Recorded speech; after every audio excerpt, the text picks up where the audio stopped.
Hi friends, welcome to Thulasi Priya recipe. இன்றைக்கி நம்ம சேனலில் என்ன வீடியோ பார்க்க போகிறோம் அப்படின்னு பார்த்தீங்கன்னா, கோதுமை மாவு வச்சு ஒரு சூப்பரான ரெசிபி தான் ரெடி பண்ண போகிறோம். இந்த வீடியோ பிடிச்சிருந்துச்சு அப்படின்னா லைக் பண்ணுங்கள், ஷேர் பண்ணுங்கள், கமெண்ட் பண்ணுங்கள். நம்ம சேனலை மறக்காமல் சப்ஸ்கிரைப் பண்ணுங்கள். இப்போ வாங்க வீடியோக்குள்ளே போகலாம். சப்பாத்தி பூரியாக சாப்பிட்டு நம்மளுக்கு ரொம்ப சலிச்சு போயிருக்கோம். அதனால எப்போவுமே ஒரே மாதிரி சாப்பிடாம இந்த மாதிரி டிஃப்ரெண்ட்டான ரெசிபியும் செஞ்சு சாப்பிடுங்க. ஓகே, வாங்க இந்த ரெசிபி எப்படி செய்கிறதுன்னு பார்க்கலாம். இப்போ ஸ்டவ்வில் ஒரு வடைச்சட்டி வச்சுக்கிறேன். வடைச்சட்டி சூடானதுக்கப்புறம் தேவையான அளவு எண்ணெய் ஊற்றிக்கிறேன். எண்ணெய் ஹீட் ஆனதுக்கப்புறம் இதில் 1/4 ஸ்பூன் அளவுக்கு மிளகு, 1/4 ஸ்பூன் சீரகம் போட்டுக்கலாம். இது பொரியட்டும். அதுக்கப்புறமா ஒரு பெரிய வெங்காயத்தை சின்ன சின்னதாக கட் பண்ணி வச்சுருக்கேன், அதையும் சேர்த்துக்கலாம். இந்த ரெசிபிக்கு பெரிய வெங்காயம் போட்டோம் அப்படின்னா தான் நல்ல டேஸ்ட்டாக இருக்கும். இப்போ இதை நல்லா வதக்கிக்கலாம். வெங்காயத்தோட கலர் பார்த்திங்கன்னா ரொம்ப சேஞ்ச் ஆகணும்னு அவசியம் இல்லை, லைட்டாக கலர் சேஞ்ச் ஆனாலே போதும். அடுத்ததான் இதில் ஒரு கொத்து கருவேப்பிலையை நல்லா வாஷ் பண்ணிவிட்டு இதில் சேர்த்துக்கிறேன்.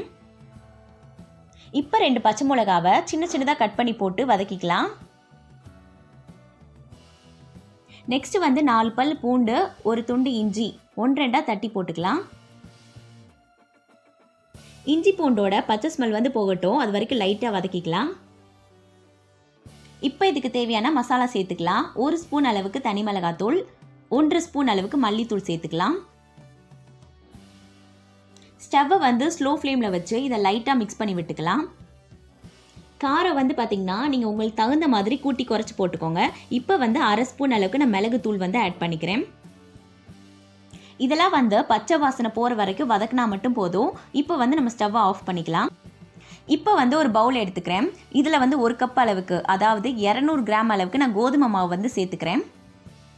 இப்போ இதுக்கு தேவையான அளவு உப்பு ஆட் பண்ணிவிட்டு கலந்து விட்டுக்கலாம். கோதுமை மாவு உங்கள் ஃபேமிலிக்கு தகுந்த மாதிரி போட்டுக்கோங்க. இப்போ நம்ம ரெடி பண்ணி வச்சுருக்க மசாலாலாம் இதில் போட்டுக்கலாம். உங்ககிட்ட கேரட் இருந்துச்சு அப்படின்னா அதை கூட நல்லா துருவி இது கூட சேர்த்துக்கலாம், ரொம்ப நல்லாயிருக்கும். இப்போ கொஞ்சமாக கொத்தமல்லி இலைகளை நல்லா வாஷ் பண்ணிவிட்டு சேர்த்துக்கிறேன். இப்போ இது எல்லாத்தையுமே நல்லா மிக்ஸ் பண்ணிக்கலாம், தண்ணி எதுவும் சேர்க்காம. இப்போ இதில் கொஞ்சம் கொஞ்சமாக தண்ணி சேர்த்து நல்லா மிக்ஸ் பண்ணிக்கலாம். மாவு பார்த்திங்கன்னா சப்பாத்தி மாவு மாதிரியும் இருக்கக்கூடாது, தோசை மாவு மாதிரியும் இருக்கக்கூடாது, நார்மலாக மிக்ஸ் பண்ணிக்கோங்க. இந்த ரெசிபி பார்த்திங்கன்னா ரொம்ப ரொம்ப ஈஸியாக இருக்கும். பிகினர்ஸால் கூட ஈஸியாக செஞ்சிட முடியும். இந்த பக்குவத்தில் இருக்கணும் மாவு, பார்த்துக்கோங்க. இப்போ ஸ்டவ்வில் ஒரு தோசை சட்டி வச்சுக்கலாம். சட்டி சூடாகட்டும். இப்போ நம்ம கலந்து வச்சுருக்க மாவை எடுத்து தோசை சட்டியில் போட்டு தட்டிக்கலாம். கையில் லைட்டாக தண்ணி நனைச்சிட்டு இந்த மாதிரி அழுத்தி விடணும். இதை ரொம்ப மந்தமாகவும் இல்லாமல் மெல்லிசாவும் இல்லாமல் நார்மலாக தட்டிக்கிறேன். நீங்கள் இப்போ தான் ஃபஸ்ட் டைம் செய்கிறீங்க அப்படின்னா தோசை சட்டி சூடாக இருக்கும், அதனால் பார்த்து பத்திரமா தட்டுங்க. இல்லை உங்களுக்கு சிரமமாக இருக்குது கையில் தட்டுறதுக்கு அப்படின்னா நீங்கள் கரண்டியில் கூட எடுத்து தட்டிக்கலாம். இப்போ இதில் தேவையான அளவு எண்ணெய் ஊற்றிக்கலாம். என்னடா வளவலன்னு பேசுகிறேனே அப்படின்னு பார்க்குறீங்களா? இது வேறு ஒன்றும் இல்லை, பிகினர்ஸ்க்காக மட்டும்தான் நான் இந்த டிப்ஸ் எல்லாம் ஷேர் பண்ணிக்கிட்டேன். இப்போ ஒரு இட்லி மூடியை வச்சு மூடிக்கலாம். ஸ்டவ்வை மீடியம் ஃப்ளேமில் வச்சுக்கோங்க. ஒரு சைடு வெந்துருச்சு. இப்போ இன்னொரு சைடு திருப்பி போட்டுக்கலாம். 1 நிமிஷத்துக்கு மட்டும் நம்ம திருப்பி போட்டு வேக வச்சுக்கலாம். இப்போ இந்த சைடும் லைட்டாக எண்ணெய் ஊற்றிக்கிறேன். எண்ணெய்க்கு பதிலாக நீங்கள் நெய் கூட தடவி விட்டுக்கலாம், ரொம்ப ரொம்ப நல்லாயிருக்கும். இப்போ 2 சைடுமே நல்லா வெந்துருச்சு. இதை வேற ஒரு பிளேட்டுக்கு மாற்றிக்கலாம்.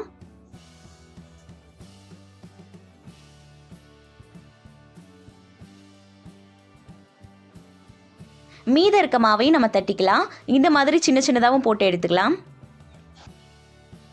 குழந்தைங்களுக்குலாம் இந்த மாதிரி சின்ன சின்னதாக போட்டு கொடுக்கும்போது கையிலேயே வச்சுட்டு நல்லா விரும்பி சாப்பிடுவாங்க.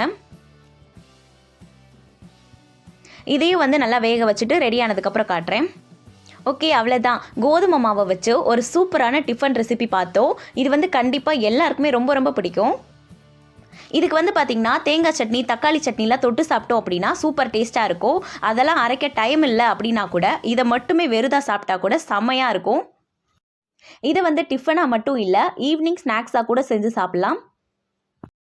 ஓகே, கண்டிப்பாக இந்த வீடியோ உங்களுக்கு பிடிச்சிருக்கும் நம்புறேன். பிடிச்சிருந்துச்சு அப்படின்னா லைக் பண்ணுங்கள், ஷேர் பண்ணுங்கள், கமெண்ட் பண்ணுங்கள். நம்ம சேனலை மறக்காம சப்ஸ்கிரைப் பண்ணுங்கள். தேங்க்யூ ஃபார் வாட்சிங்.